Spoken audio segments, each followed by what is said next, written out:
आवाज जनता की।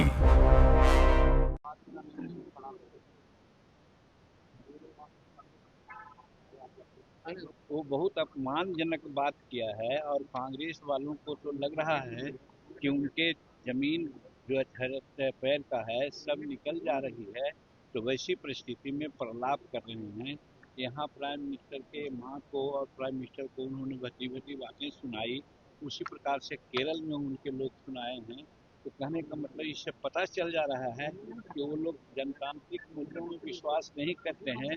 वो कुछ गलत ढंग की बात प्रचारित कर करके अपने को स्थापित करना चाहते हैं। यही साबित होता है। और जो केरल में जो बात हुई है उसकी हम भर्त्सना करते हैं। नमस्कार, आप देख रहे हैं न्यूज़ पीआर। देखिए, बिहार में विधानसभा के चुनाव जैसे जैसे नज़दीक आ रहे हैं वैसे वैसे चुनावी सरगर्मी जो है बढ़ती हुई दिख रही है।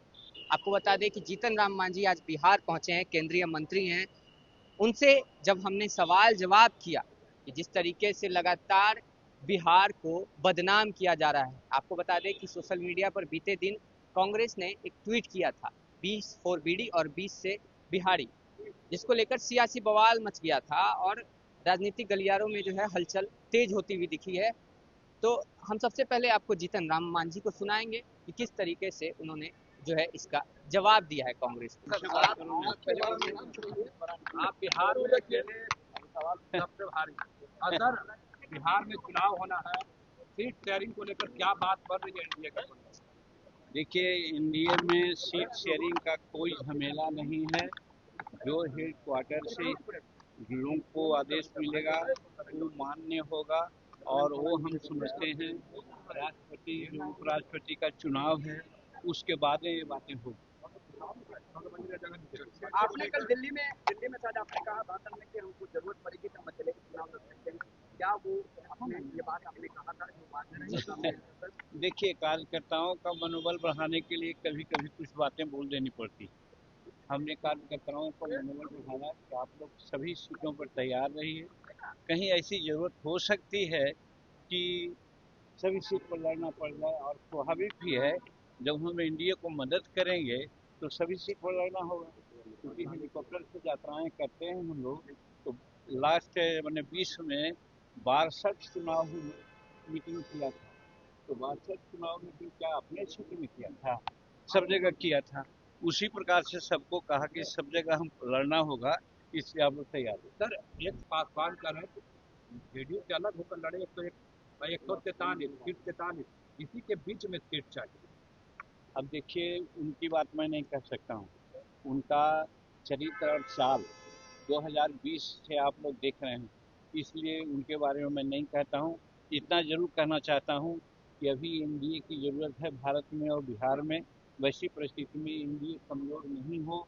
हर एनडीए के जो अंग है उसको चाहिए कि मदद करे। अच्छा, केरल कांग्रेस ने जो बयान दिया है दिल्ली और बिहार को लेकर, आप कैसे देखते हैं?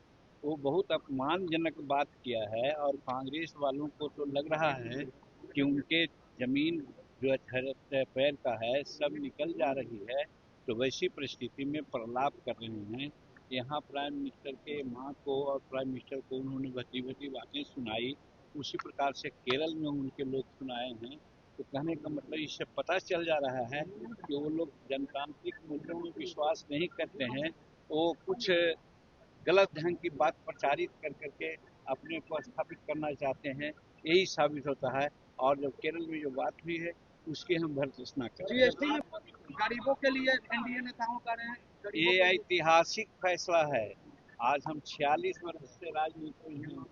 इतना बड़ा सौगात गरीबों के लिए कभी नहीं दी गई थी। और खास करके जब दिवाली और दशहरा मनाने जा रहे हैं हम लोग, उस समय आपने देखा है कि जो 28% का स्लेब था और 12% का स्लेब था उसको कर दिया गया है 18 और 5। और उसमें भी दर्जनों ऐसे जिनिस हैं जिन पर एक पैसा का भी जीएसटी नहीं लग रहा है, जीएसटी। तो इस तरह से नरेंद्र मोदी जी गरीबों के लिए जीते हैं, गरीबों के लिए मरेंगे, गरीबों के लिए बात करते हैं। वैसी परिस्थिति में जो भी संभव था उन्होंने किया है। इससे एक तो हमारा जितना महंगाई है, महंगाई का मुद्दा लोग बनाते थे, वो मुद्दा साफ होता है। और दूसरे तरफ दूसरे देश जो गिदड़ भभकी दे करके हम पर दबाव डालना चाहते हैं, उनको भी इससे जवाब मिल जाएगा। चलिए। तो सुना आपने जीतन राम मांझी क्या कुछ कह रहे हैं, और वहीं जब जिस तरीके से चिराग पासवान को लेकर भी पूछा गया तो उन्होंने साफ तौर पे कहा कि वो अपने तरीके से काम करते हैं और उनका तरीका अलग है, हम कुछ नहीं इसमें कहेंगे।